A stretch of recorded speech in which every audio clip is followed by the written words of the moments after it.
This is article day. இன்னைக்கான article 21 தான் நம்ம பார்க்க போறோம்.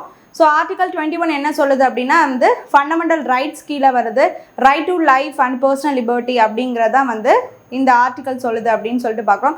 இதை ஏன் நம்ம பார்க்குறோன்னா இந்த கரண்ட் அஃபேர்ஸோடு இதை பார்க்கும்போது இப்போ அக்கார்டிங் டு ஆர்டிகல் 21 பேஸ் பண்ணி இப்போ இந்த ஸ்டேட் டாக்ஸ்க்கான அந்த கருணை கொலை எத்தனேஷியா அப்படிங்கிறத வந்துட்டு சுப்ரீம் கோர்ட் அப்ரூவ் பண்ணியிருக்காங்க அப்படிங்கிறத நம்ம இங்கே பார்க்குறோம். ஓகேவா, நீங்கள் வந்து ரேபிஷ் அட்டாக் பண்ணி அது ரொம்ப கஷ்டப்படுற அந்த டாக்ஸை வந்து பார்த்தீங்கன்னா ஸ்டே டாக்ஸை கருணை கொலை பண்ணிடலாம் அப்படின்னு சொல்லிட்டு அப்ரூவ் பண்ணியிருக்காங்க.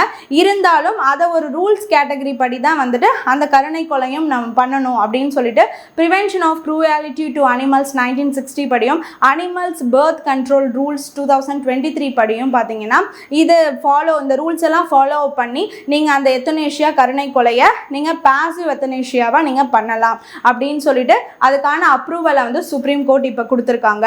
ஸோ அது என்னன்னா நம்ம லைஃப்பை வந்து ஒரு டிக்னிட்டியோட வாழ்கிறதுக்கான எல்லா ரைட்ஸும் நம்மளுக்கு இருக்குங்கிறத அந்த ஆர்டிகல் 21 பண்ணுது.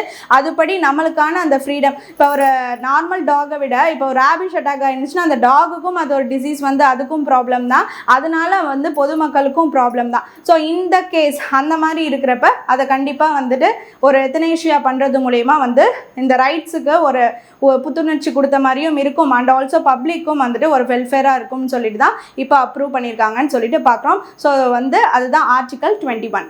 தேங்க்யூ.